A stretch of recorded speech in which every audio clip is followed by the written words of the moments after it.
Agora vamos apresentar o nosso convidado.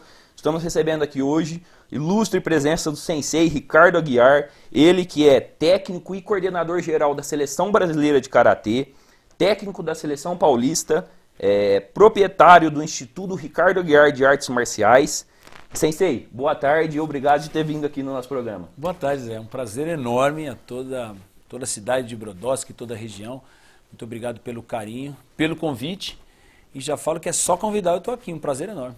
Muito gostoso. Sensei, eu tenho aqui uma relação, eu vou falar um pouquinho dos seus títulos, eu sei que deve estar meio desatualizado, porque é muitos títulos, mas nesse primeiro bloco vamos contar um pouquinho da sua história. Eu sei que teve uma história de uma televisão aí que eu já ouvi falar bastante. Essa é famosa, né? Essa é famosa. E, ó, só alguns dos títulos do Sensei Ricardo.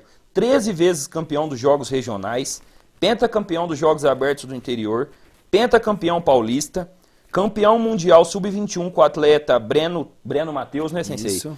Campeão mundial adulto com o Douglas Brose, né? Campeão sul-americano. Ano passado, campeão nos Jogos Pan-Americanos do Canadá 2015. E, infelizmente, eu já falei aqui no nosso programa, a gente não vê a grande mídia anunciar isso, né, Sensei? É uma pena, né? Na realidade, Zé, esse daí ele tá um pouco desatualizado. Depois eu vou te atualizar isso daí. Tá, eu sei. Mas, enfim, a gente vê hoje um trabalho da mídia. Até em Ribeirão Preto, eu tenho até uma assessoria de imprensa, eu fui o pioneiro em investir nesse aspecto, porque eu acho que tem aquele ditado, quem não aparece não é lembrado. Então, a gente tem uma assessoria da Martinez Comunicação, que faz esse trabalho todo de assessoria de imprensa, não só para mim, mas para a equipe de Ribeirão Preto. Agora, aí tem algumas imagens de alguns atletas, todos da seleção brasileira, viu, Zé? Esses daí eu treino junto com eles. Exatamente, diariamente. Dia a dia. Bom, enfim, são situações onde eu perdi um pouquinho o que eu estava falando, você me falou de alguns dos títulos. Isso. Da assessoria de imprensa. Exato, a assessoria de imprensa que faz pra gente é uma coisa que eu invisto muito porque realmente é importante. Embora, claro, não é um esporte de massa, então você não vai ter uma aparência o tempo todo na mídia, como é o futebol, que é quase que diário as notícias. Mas olha, eu vou te ser sincero, o trabalho que o pessoal tem feito da Martinez Comunicação tem sido muito legal, e embora o karatê seja um esporte, ou uma arte marcial, como quem quiser chamar, tem pouco espaço, eu acho que eu já já consegui um espaço muito grande na mídia, não só regional, mas como nacional.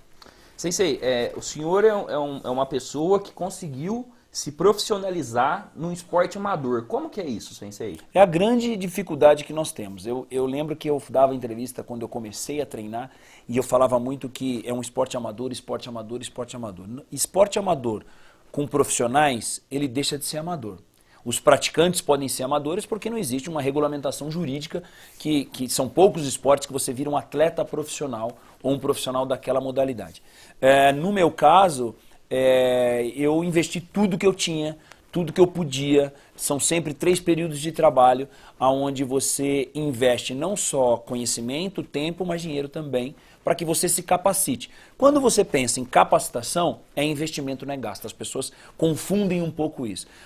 Se você quiser ser mais um, você não vai investir nada. Você vai ser mais um dentro de uma área enorme de pessoas, de profissionais e de alguns amadores. Agora, se você quiser fazer a diferença dentro e fora do tatame, não só como escola, mas coordenando, hoje seleção brasileira, uma responsabilidade imensa você representar o seu país, vai para quase 15 anos que eu represento meu país, então eu acho que isso é fruto de investimento em vários setores, em várias esferas. Eu acho que isso faz com que o esporte, ele carece muito disso. Nós temos muitas pessoas extremamente capacitadas no esporte, não só profissional como esporte amador, mas temos pessoas que são oportunistas de situações que veem no esporte uma fatia que eles podem explorar. E aí perdem aquela essência. Como eu surgi do esporte, venho do esporte, eu me formei no esporte, eu acho que isso é uma consequência natural de quem quer trabalhar 100% com isso. Certo. Sensei, vamos voltar um pouquinho. Como que foi o seu começo lá desde pequeno? Você faz karatê, você tentou outro esporte que eu sei, né? Vários outros. Conta um pouquinho aí do seu começo, Sensei. Eu morava dentro da Faculdade de Medicina, em Ribeirão Preto, na USP. Meus pais sempre foram funcionários lá há mais de 50 anos. E eu tinha uma estrutura esportiva muito favorável ali dentro da USP. Comecei com atletismo, de 9 para 10 anos de idade. E aí era um negócio engraçado que eu fui jogar bola, né? Essa história é boa, porque eu brinquei outro dia num programa de rádio que eu falava assim, quando o time era forte, eu ia pro gol, Zé. Quando o time era mais ou menos, eu ia pra linha. Aí dá mais ou menos para entender o que acontecia. Embora a minha altura chegou um momento que eu cresci um pouco antes, eu tive um estirão um pouco antes da idade, depois ficou um pouco mais difícil já nas categorias de base. Joguei por 6 anos no Botafogo de Ribeirão Preto, fiz excelentes amigos, tenho amigos até hoje. Inclusive hoje nós temos um futebolzinho, uma peladinha que todo mundo que jogou junto, a gente se encontra de terça-feira. Mas aí eu vi que em determinado momento o futebol não estava mais naquela linha e para mim não tinha mais espaço.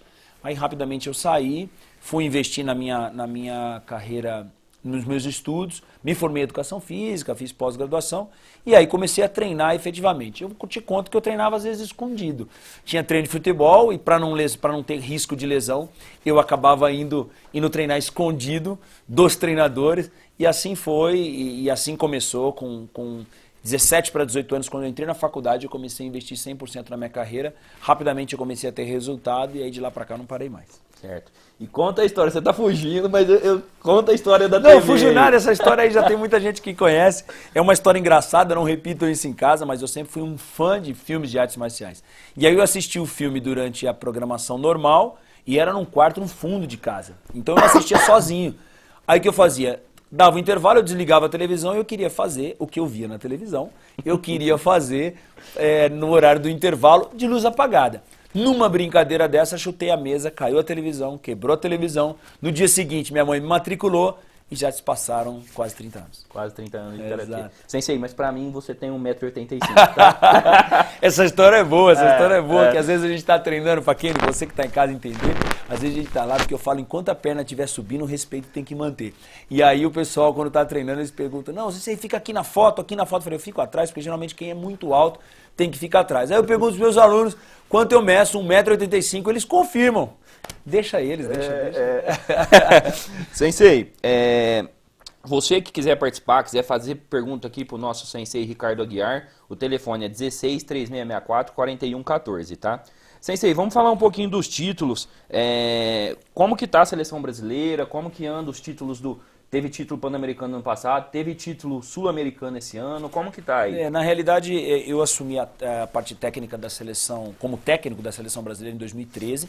De lá para cá já vão 4 anos, a gestão termina agora, desse primeiro momento como técnico na seleção. De 1 ano e meio para cá eu assumi como coordenador técnico, então acumulando aí algumas funções, mas em função de necessidade. A seleção brasileira nesses 4 anos, nós fomos tricampeões sul-americanos, tricampeões pan-americanos e campeão dos Jogos Pan-Americanos, que é um título que todo mundo estava almejando já há algum tempo e nós ficamos fora desse cenário durante muitos anos. Quando eu assumi em 2013, faziam 11 para 12 anos que a gente não conquistava um campeonato pan-americano. O Brasil, no passado, tinha uma hegemonia muito forte no continente, sendo campeão pan-americano regularmente, quase todos os anos. Aí veio um jejum de 11 para 12 anos, e quando eu assumi em 2013, a nova gestão da Confederação Brasileira de Karatê, presidente Luiz Carlos, diretor William e toda a diretoria, começou a fazer um trabalho realmente muito transparente, muito estruturado, com muita transparência no quesito regulamento, os sistemas de seletivo, os sistemas de ranqueamento no Brasil. Isso fez com que o Karatê brasileiro crescesse muito e muito rapidamente. Então, naquele momento, nós fomos campeões pan-americanos logo no primeiro ano. Algumas pessoas questionavam, mas foi campeão porque uma equipe estava desfalcada e outro ano seguinte campeão de novo. E assim veio só aumentando os resultados. Hoje o Karatê é uma grande potência na América e está entre os 6 maiores potências do mundo. O Carlos do Centro e o André de Serrana parabenizam pelas conquistas. Obrigado, André. Carlos, um grande abraço aí. Muito obrigado pelo carinho. O Ronaldo do Quintino 2. Qual o primeiro título e o mais difícil? O mais difícil é sempre o próximo. Esse é o meu título mais difícil. Sempre o mais difícil. Sempre o próximo. Eu vou falar isso a vida toda. Eu falo para os meus atletas do meu instituto, garotada, categoria de base, juvenil, júnior e principalmente na categoria principal. Por mais difícil que você acha que um título... É Ronaldo, né? Você falou? É Ronaldo do Quintino 2. Por mais difícil que você acha que é um título, sempre tem coisa nova por vir. E aí é uma maneira de você não se confortar e não se acomodar. Então eu falo que sempre o título... o mais difícil título é o próximo. Até porque sempre tem alguém melhor que a gente. Né? Sempre vai ter alguém querendo e com condições de esperar você. Então, acho que é dessa forma. A Joyce Lucrécia, um abraço. Joyce, parabéns pro Rafael pelo comando do programa e pelo ilustre convidado. Obrigado, Joyce. Um grande abraço aí. Sensei, agora o Rubens de Jardinópolis. Qual é a idade ideal para começar a praticar o Karatê? Eu vou te falar pela minha escola, a gente já tem um planejamento para crianças a partir de 3 anos e meio. Tá? Então, se alguém que estiver assistindo tiver um filho de 3 anos e 4 meses, não vá, porque 3 anos e 4 para 3 anos e 6 são 2 meses. Mas a gente fez um estudo em relação a isso, para ter um grupo 100% homogêneo nessa idade, entre 3 anos e meio e 5 anos, depois passa para a turma infantil. Inicialmente dessa forma, porque as aulas são reduzidas, são 50 minutos, não 1 hora. Existem algumas atividades lúdicas direcionadas para o Karatê. Quando a gente fala atividade lúdica, a criança não vai lá para brincar. As brincadeiras que existem, a parte lúdica, são todas relacionadas com coordenação motora geral fina e grossa, lateralidade, equilíbrio, espaço-tempo, força muscular específica. Já nessa idade a gente consegue e começa a aplicar e estimular isso. Então tem esse grupo, depois passa um grupo de 5 anos e meio até 7 anos e assim gradativamente. O meu aluno mais novo tem 3 anos e 6 meses, o mais velho tem 67 anos. E para quem não sabe, eu treino com o Sensei Ricardo, lá realmente é muito profissional o Karatê, é diferenciado e mais de 300 alunos, né, Sensei? Hoje eu tenho graças a Deus, mais de 300 alunos. Só no Instituto? Só no Instituto, mais de 300 alunos, são pessoas que frequentam ali regularmente, diariamente, e muita gente que vem de fora, esse número eu não consigo computar, mas muita gente que vem de fora para treinar comigo, não só da região, mas principalmente do Brasil. Segundo semestre tem algumas pessoas do exterior que vêm para treinar comigo. Chile esteve aqui treinando, o pessoal do Uruguai já veio treinar também. Chile, inclusive, Zé estava treinando lá e vocês precisam um dia dar um pulinho lá para ver esse cara treinando, viu? Vale a pena. Obrigado, Sensei. É muito legal, eu estava comentando até com o Fernandinho aqui em off, é muito legal treinar lá na academia do Sensei, porque você tem várias experiências diferentes. Por exemplo, a gente chega lá, um dia tá a seleção do Chile de Karatê, uma coisa assim, top, é outro nível. Outro dia, várias vezes a gente chega lá, a seleção brasileira, gente da Bahia, gente de todo canto do país, né? Isso dá um laboratório legal para todo mundo, né, Sensei? Eu acho que isso é uma oportunidade que poucos esportes proporcionam para os praticantes. Então você bate eu estava até comentando com o Zé aqui em off também, você vai bater um futebol num clube, joga futebol todo final de semana, você não vai treinar com a seleção brasileira. Você não vai bater uma bola com a seleção brasileira. Você vai jogar tênis no final de semana no clube ou numa escola especializada de tênis, dificilmente você vai conseguir bater bola com o Federer ou com o jogador da tua seleção. E aqui nós temos, claro, essa oportunidade, claro, através da função que eu exerço hoje em relação à seleção brasileira e do número de pessoas que vêm treinar aqui comigo. Então, isso que ele falou é verdade. E eu já nem aviso mais. Eles chegam, o pessoal às vezes está treinando, a gente faz um intercâmbio, em determinado momento, treinam juntos, sim, não tem problema nenhum, claro que tudo direcionado, mas é muito legal porque é uma experiência que você troca não só para vocês que treinam, mas para eles também. Né? Muito bom. Sensei, eu tenho uma outra pergunta aqui, mas essa pergunta é um outro assunto que eu quero abordar um pouquinho mais na frente. Primeiro, a minha pergunta que ficou do outro bloco. Como que estava o ranking mundial do Brasil quando vocês assumiram e como que está hoje? Você já falou que está em 6º. Como que foi essa melhoria aí? Essa transição foi uma coisa assim natural, com muito trabalho. Nós chegamos a 26º, 23º, 18º. É aquilo que eu havia dito. Nós ficamos 11 anos sem títulos expressivos. Em 2008, numa outra gestão, nós tivemos uma medalha de bronze com o Douglas Bronze no Japão, inclusive, em Tóquio. Até eu estava presente, não com a seleção, mas estava presente. E de lá para cá, 2010, depois nós tivemos uma medalha de ouro com o Douglas também na Sérvia. Depois veio França e aí entrou a nova gestão da confederação. Quer dizer, hoje o Brasil como todo, ele tem vários resultados com outros atletas. O Douglas foi o grande precursor desses resultados, claro, puxou, eu brinco muito com ele, com os outros atletas, ele puxou a fila.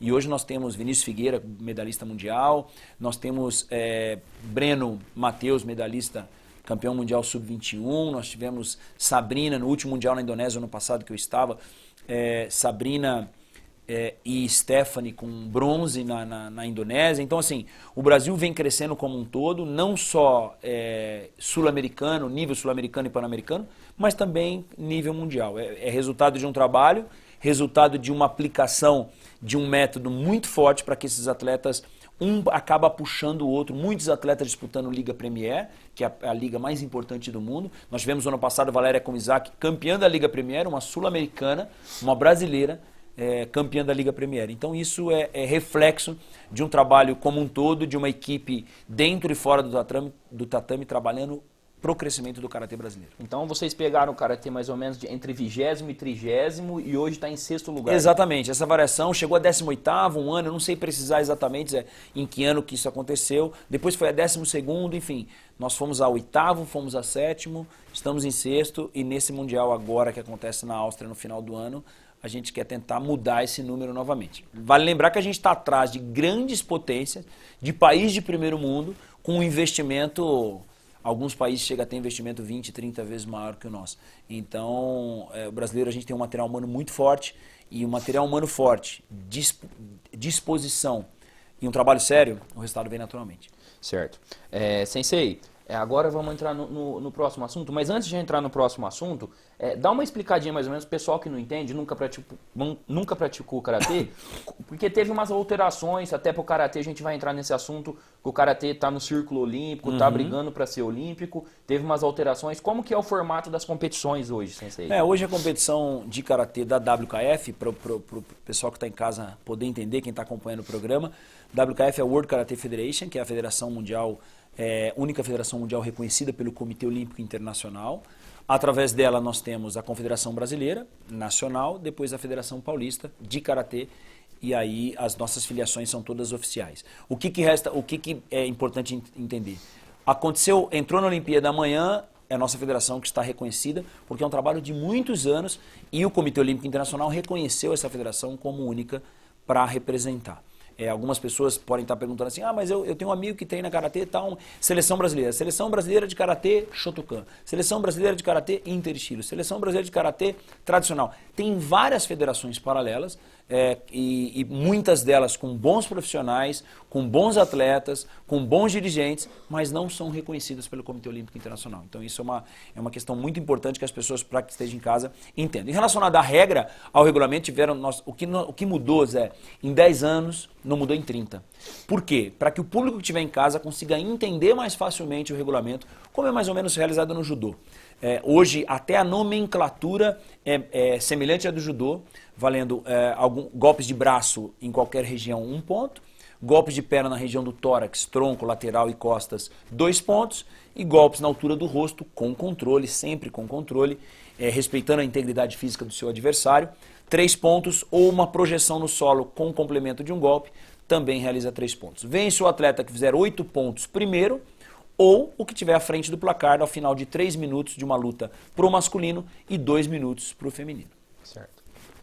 Nós vamos fazer mais um intervalo. No próximo bloco a gente vai entrar no assunto que eu queria entrar desde a hora que começou o programa. A questão do Karatê ser olímpico. A gente tem uma pergunta do Thiago aqui. Já vou fazer ela agora, Sensei, você vai me responder ela depois. Ótimo. Thiago do Centro. Por que o Karatê não é olímpico? Vamos para o próximo bloco aí. Sensei, várias perguntas aqui. Vamos desenvolver essas perguntas, depois a gente continua aquele papo do Karatê olímpico. Claro. O Jorge do Centro. Onde fica o Instituto Ricardo Aguiar? O Instituto fica ali na rua Altino Arantes, em Ribeirão Preto, Altino Arantes, 1128. 37 de setembro é a Marechal, com localização, tem estacionamento ao lado, estacionamento na frente. Karatê para todas as idades. E a pessoa que está em casa quiser dar um pulinho lá, se você, a gente retorna, a gente está num recesso de férias, 2 de agosto. Se você quiser dar um pulinho lá, aqui eu vou falar de bate-pronto, eu nem combinei com o Zé, tá? E falar que assistiu o programa, você vai ter 1 semana de treinamento grátis para conhecer a nossa estrutura, os nossos professores e todo o nosso trabalho lá. Então você liga a partir do dia 2 de agosto, liga e fala, eu quero marcar um horário, ou nem precisa marcar o horário, só liga e avisa, olha, eu assisti o programa, que o Ricardo estava junto com o Zé Rafael, e eu vou fazer 1 semana de graça presente aqui pro programa. Pessoal, pessoal, privilegiados, hein? Quem tiver interesse, vai treinar 1 semana com o técnico da seleção brasileira, não é para qualquer um, hein? Privilegiados. Quem tiver interesse, vai, que é muito gostoso. E você que quiser saber mais detalhes, horários, valores, tudo, é só entrar no site do Sensei Ricardo Aguiar, só digitar lá no Google Ricardo Aguiar, que você já vai ver o primeiro link lá, e ligar, aparecer lá para conhecer a academia, é muito gostoso, vão ser muito bem recebidos. Sensei, qual país é o melhor no Karatê? Na verdade, hoje, esse ranqueamento ele varia muito, mas a gente tem algumas grandes potências na categoria principal, que é a categoria adulto. Está entre Japão, França, Turquia, Às vezes o Irã entra entre os 4 e sai. A Alemanha tem grandes nomes também. São alguns países, existem muitos países do leste europeu que agora está variando muito. Antigamente era muito concentrado em 1 ou 2 países, sempre em primeiro e segundo do ranking. Hoje você tem duas peças em um determinado país, excelentes, mais 3 em outra, 2. Isso faz com que o karatê, todo mundo evolua de uma forma muito homogênea. Né? Antes era muito concentrado, mas hoje você tem... Japão foi o último campeão mundial, em Bremen, na Alemanha, 2014, o mundial é de 2 em 2 anos, né? Na categoria adulto, e alterna com a categoria sub-21, que é a base. O ano passado foi na Indonésia, Japão também foi campeão geral. Então, e você que fez essa pergunta, perdi o nome dele, porque desculpa, o Brasil está entre o top 10. Hoje ele falou 5 aqui, o 6º já é o Brasil. E é uma informação que a gente não vê na grande mídia. Essa que é a minha grande bronca. Desde o primeiro dia que eu assumi o programa aqui, eu estou falando isso. Gente, as conquistas boas do Brasil a gente não vê. Infelizmente, as notícias a gente só vê tragédias, né, Sensei? É verdade. O Rogério, como você escolhe os atletas da seleção brasileira? Ô, Rogério, para você entender, hoje existe um sistema, na realidade não sou eu brinco que não sou eu que escolho, o atleta se escolhe. Por quê? Porque existe um sistema de ranqueamento, então tem dois formatos. Um sistema de ranqueamento que o atleta vai disputando competições nacionais do circuito nacional e internacionais. Cada competição tem uma quantidade de pontos já especificada pela Confederação Brasileira. Então, de acordo com o número de pontos, ele é o líder do ranking, ele tem direito à primeira vaga na seleção brasileira. Segunda situação é por seletivas. Então, existem seletivas no norte do país, no sul do país, às vezes na região central, depende do período. Categorias de base são 3 seletivas no ano. Categoria principal, 1 seletiva no ano, aonde escolhe, porque existem algumas competições onde são 2 vagas por categoria, existem algumas competições, como é o caso do Mundial, Jogos Pan-Americanos, que é 1 vaga por categoria. Nesse caso, a equipe que vai ao Campeonato Mundial, só para você entender, já está escolhida através do ranqueamento do ano passado, o ranqueamento que fechou no final do ano, que já capacita os atletas 1 por categoria para ir à Áustria, em Linz, na Áustria, no mês de outubro, disputar o Campeonato Mundial. Eu até queria fazer uma menção aqui, a gente tem 2 atletas lá, que eu sou apaixonado neles, meus amigos. Um é a Tamires Souza, que já é recorrente na seleção de base. Campeã sul-americana, recorrente na seleção de base brasileira. Sim. E o Vitor, que o senhor fez o planejamento para ele entrar na seleção ano que vem, e ele já foi na seletiva esse ano e já conseguiu entrar. O pai do Vitor fala que ele é meio acelerado, hiperativo e tal, então acho que foi por isso que eu falei que era para o ano que vem, ele já falou, não vou esperar até o ano que vem não, eu vou antecipar. Vitor que disputou o Campeonato Sul-Americano na Colômbia agora, em Cartagena, e já está classificado para o Pan-Americano do Equador. E a luta dele da seleção foi maravilhosa, que ele já fez 8-0 no menino lá de cara e todo mundo ficou apaixonado nele. A gente tem uma base muito boa ali, a gente tem uma base de vários atletas e aparecendo revelações. Esse ano nós tivemos um campeonato interno que revelou pelo menos 15 alunos potenciais de atletas para o ano que vem. Então nós já temos no segundo semestre algumas competições para esses novos alunos que eu falo em competição. A gente tem uma preocupação muito grande, às vezes o pessoal que está em casa, mas só competição, não, 10% dos meus alunos competem. Por quê? Porque o principal, o mais importante não é a competição. A competição é uma consequência natural daquele aluno que tem talento, boa desenvoltura, dedicado e gosta. Então, mas o mais importante ali é o Budô, é a arte marcial como tal, que é o dia a dia do treinamento, o respeito um pelo outro, dentro e fora do tatame, enfim. A prática diária é o que sustenta. A competição é uma consequência muito legal, mas às vezes é o que mais aparece, então as pessoas podem confundir. Então eu vou lá, é só competição. Não, você está totalmente enganado. Lá nós temos a parte competitiva, mesmo porque eu competi a vida toda, mas não só o Vitor, como a Tamires, vários outros atletas que logo vão brilhar aí na seleção brasileira. Certo. Eu vou dar uma deixa aqui só para a gente trocar de assunto. Eu queria corrigir um erro meu. Eu dei o aviso sobre o EJA na escola JASP. Eu falei ensino fundamental, desculpa, não é ensino fundamental, é ensino médio. Então você que não teve oportunidade, tem no mínimo 18 anos, não teve oportunidade de acabar seus estudos no ensino médio, só aparecer lá na secretaria do JASP e fazer sua matrícula lá. Sensei, como está o pé do Karatê aí no ciclo? Eu sei que ele já faz parte do ciclo olímpico. E as Olimpíadas? Será que em Tóquio, na próxima, nós vamos estar lá? Eu acho que nós estamos com um pé lá e um aqui. Inclusive essa camisa aqui que vocês estão vendo é da campanha mundial. tá? Tóquio 2020. O Brasil, não só o Brasil, mas o mundo todo hoje faz essa campanha. Eu dou entrevista há mais de 15 anos dizendo que na próxima o Karatê entra, na próxima o Karatê entra. Eu já vi uma entrevista do senhor. Várias. Eu quero dizer para você que está em casa e para todo mundo que acompanha que nunca estivemos tão próximo. No dia 3, entre 3 e 5 de agosto, no Rio de Janeiro, define a modalidade ou as modalidades que ingressarão no programa de Tóquio 2020, que é o local da próxima Olimpíada. A gente está brigando aí com surf, softball e beisebol, e o climbing, que é aquela escalada em velocidade. E o karatê. São 5 esportes que estão brigando para ingressar nos Jogos. Nós não sabemos se vai ser escolhido 1, 2 ou 3, nós não sabemos. A questão é que a campanha está muito forte e nunca estivemos tão próximo. E Sensei, até você comentou um dia, o senhor comentou um dia lá na academia, que são 5 esportes que tentam entrar e 5 esportes que tentam não sair. Então é por isso que a gente não sabe quantos esportes vão sair, né? E todos os esportes que tem que permanecer, Zé. Vou completar em relação ao que nós falamos aquela vez. O que acontece? Entra no Programa Olímpico de Tóquio, não significa que vai permanecer para 2024.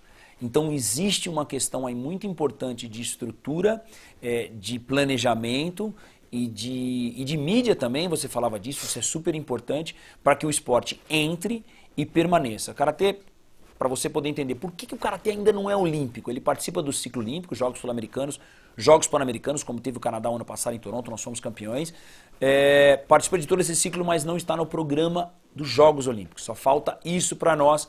O Karatê já atendeu todas as exigências, número de participantes nos últimos mundiais, número de mundiais, número de continentes praticantes, número mínimo de federações e confederações, enfim, são várias exigências.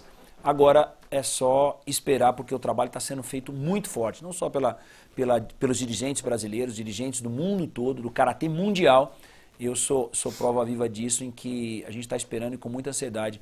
Espero poder voltar aqui para comemorar o ingresso do Karatê nas Olimpíadas. Bom, o convite já está feito. Tá pronto. E a gente tem mais uma vantagem, porque o imperador do Japão, ele é um apaixonado por Karatê, que o senhor já me confidenciou isso. Exatamente. E a próxima Olimpíada vai ser em Tóquio, quer dizer, no berço do Karatê, né? Onde tudo começou, né, Zé? Eu acho que não tem melhor momento e melhor ambiente. Eu vou te falar mais 2 informações que são importantes.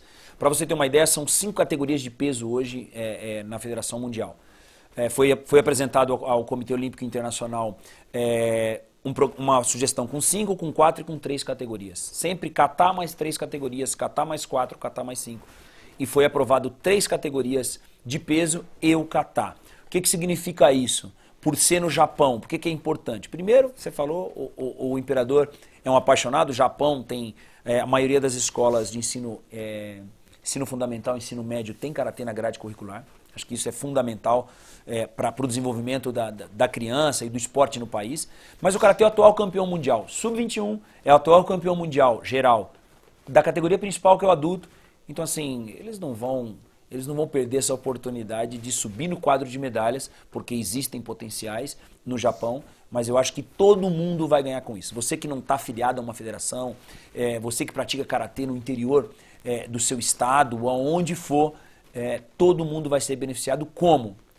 A exibição disso na mídia traz investimento, traz oportunidade para todo mundo. Não só quem está à frente do karatê, como quem está praticando. Certo. Nós vamos para mais um intervalo. No próximo bloco, a gente vai falar um pouquinho sobre o seu hobby, Sensei. O senhor participou ano passado de um reality show de culinária no programa, no canal GNT, foi isso? Inclusive está reprisando. Está reprisando e ficou, acho que entre os 3 ou 4 melhores, sem ser a profissão, sem ser um hobby. O próximo bloco a gente vai falar um pouquinho sobre isso daí. O Leonardo pergunta, como que é a questão de troca de faixa, Sensei? Troca de faixa vai muito de acordo, Leonardo, de acordo com a escola, né? Determinadas escolas têm um critério, outras têm outros critérios. Em média, de 6 em 6 meses acontece uma troca de faixa, o aluno é convocado, ele não é convidado, ele é convocado de acordo com a assiduidade, regular em treinamento, condição técnica e idade.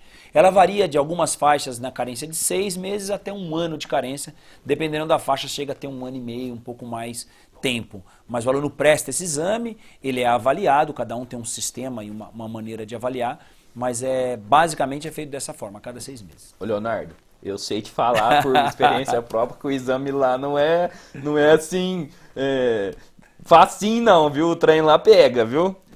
O Luiz da Vila Siena, quando vocês viajam, Sensei, o custo é por sua conta ou tem patrocínio? Excelente pergunta, Luiz. No Brasil, a gente sabe da grande dificuldade que tem de incentivo ao esporte. A gente está vivendo um clima olímpico aí, a gente sabe da dificuldade que tem para algumas modalidades. Parte desses investimentos é pela Confederação Brasileira de Karatê, parte da viagem, mas o mais forte, que seria a passagem e às vezes a hospedagem, às vezes a Confederação oferece para alguns atletas da categoria principal. Só que para você ter uma ideia, nós fomos agora para a Colômbia no Campeonato Sul-Americano Sub-21, Sul-Americano adulto e Sub-21, 114 atletas na delegação. Para uma confederação hoje arcar com custo entre passagem e hospedagem de 114 atletas, realmente fica inviável, por isso que grande parte desses gastos é de acordo com para o atleta e patrocinadores do atleta, às vezes prefeitura que ajuda, clubes, enfim. Algumas coisas a confederação oferece, mas infelizmente não consegue ainda oferecer grande parte disso. Se a gente tivesse mais pessoas como você, Sensei, que eu sei que você ajuda N pessoas, você não gosta nem de ficar falando, Não, mas a gente tem que falar, a gente teria um país melhor, né, Sensei? Porque se cada um fizer um pouquinho, dá para ajudar todo mundo, né, Sensei? Eu vou te falar uma coisa bem real, Zé, isso é uma realidade nossa, né? Alguns atletas deixam de participar de algumas competições em função de recurso, e aí ele deixa de participar, ele deixa de frequentar, ele deixa de viver aquela atmosfera, ele volta para casa, às vezes o ambiente não é tão favorável, ele deixa o esporte e aí esquece, a gente perde não um atleta, a gente perde uma pessoa do bem que poderia ter desenvolvido melhor. Certo. Sensei, não deu para falar tudo que a gente queria falar, porque que nem a gente estava falando aqui em off, tem conversa para acho que 2 dias eu vou voltar. Vai voltar. Pode esperar que eu vou voltar. Vai voltar, se Deus quiser, o convite está feito. Sensei, vamos encerrar. Fala um pouquinho do reality que o senhor participou no programa GNT, Cozinheiros em Ação, é isso? Cozinheiros em Ação. Foi uma grande aventura, né? Foi um Cozinheiros em Ação na segunda temporada e foi muito legal, foi uma experiência muito bacana. Muitos sabem, como você sabe, que o meu grande hobby é cozinha. Mandar até um abraço pro Rodrigo, faixa preta nosso, mora aqui em Brodowski. Rodrigão, aquele patinho eu tô esperando. Tá? De vez em quando você levava para mim, faz tempo que eu não vejo um patinho cozinhar um pato, se ele trouxer nós vamos fazer e eu vou mostrar que não é só dentro do tatame não, eu vou lá ajudar a comer. Tá combinado. Então foi uma grande aventura, porque na realidade era uma ideia de promover o karatê como tal, né? E aí quando eu fui convidado, o tema era família, tinha que levar alguém da família, levei meu irmão que também é faixa preta, dentista, um grande abraço pro meu irmão Samuel Aguiar, grande dentista, lá em Ribeirão Preto, e aí fomos juntos, foi uma aventura, foram 13 episódios o programa, eu fiquei 11 episódios, fiquei na semifinal entre os 4 melhores, mas eu vou te falar que não foi só pela cozinha, foi pelo karatê também, pela garra, aquele negócio, fala que tá valendo e solta o cronômetro, eu transformava pedra em sopa, foi um negócio engraçado, mas muito legal, eu recebo, inclusive atualmente está reprisando na GNT, sem grade específica, reprisa em vários horários do dia, mas é muito legal, recebo um grande abraço para todo mundo que acompanha. Eu fui, esses dias, lamentável, fui dar uma olhada tive um probleminha no olho, fui ao hospital, era 1h da manhã, eu estava lá, nada grave, tudo bem, e uma senhora e a filha estavam ao lado, elas ficaram olhando, e falou, você está no Cozinheiros em Ação, né? Tem um fato engraçado para você que está em casa. Aí eu perguntei para ela, você torceu para mim ou não? Ela ficou toda sem graça dentro do ambulatório para ser atendida, eu com o olho ruim. Ela começou a rir, eu brinquei, enfim. Esse carinho das pessoas é muito legal. Então, se você tiver um tempinho, se liga na GNT que está reprisando. Eu fiz muita coisa boa. Dei umas pisadas de bola também, como todo mundo, mas fiz muita coisa boa. Mas fez bonito demais. Eu assisti todos os episódios, só tinha cozinheiro profissional. Eram 18 pessoas participando, 11 eram profissionais. Eram profissionais. E o Sensei ficou entre os 4, num hobby. E o apresentador, para quem não sabe, do Cozinheiros em Ação... Olivier Anquet. Olivier Anquet é um dos maiores cozinheiros renomadíssimo cozinheiro brasileiro. Na verdade, ele é francês e mora no Brasil há bastante tempo. Mas foi uma experiência muito bacana, falei de karatê todos os episódios, fazia muita comparação dentro e fora do tatame, esse é um ponto super importante, que eu acho que eu tive uma aceitação, nós ficamos aí 6 ou 7 semanas como os preferidos no Brasil inteiro. Eles têm uma maneira de mensurar pela internet, da região norte à região sul, a família Aguiar, que era como a gente era conhecido no programa, ficou como os preferidos. Muito legal, foi uma experiência muito bacana. Ó, vai ficar pro próximo programa, eu já vou deixar aqui, combinado. Compromisso, Porque você vai contar a história aí que o Samuel, o senhor já falou várias vezes que ele era melhor que o senhor no karatê, hein? O Samuel cansou de... Ó, vou te falar, já me bateu, cara. É, né? Já me bateu. Mas é coisa boba, coisa fácil. Sensei, brincadeiras à parte, eu queria te agradecer de coração, porque para quem não sabe, o Sensei, com todas essas funções que ele acumula, é muito difícil a agenda dele, a gente arrumar um espacinho. Eu fiz o convite para ele, prontamente ele já aceitou. Queria agradecer de coração de ter vindo aqui prestigiar nosso programa. As portas estão abertas, quando o senhor quiser voltar é só falar que as portas estão todas abertas todos os dias. Eu que agradeço, Zé, de verdade. Parabéns pela condução. Eu vou confessar para você que está em casa, que está acompanhando, eu já participo de programas em tudo quanto é lugar, aqui em Ribeirão, fora, em São Paulo, rede nacional. Mas gostei muito, Zé. Não sabia desse talento que o Zé tinha. Parabéns, parabéns, Brodowski, por ter um programa que informa você que está em casa e toda a região, que traz assuntos dos mais variados e um bate-papo, como é o nome do programa, super descontraído, super gostoso. Um grande abraço para todos vocês aqui de Brodowski. Nos visitem, eu vou estar esperando, e toda a região também. Muito obrigado, Zé.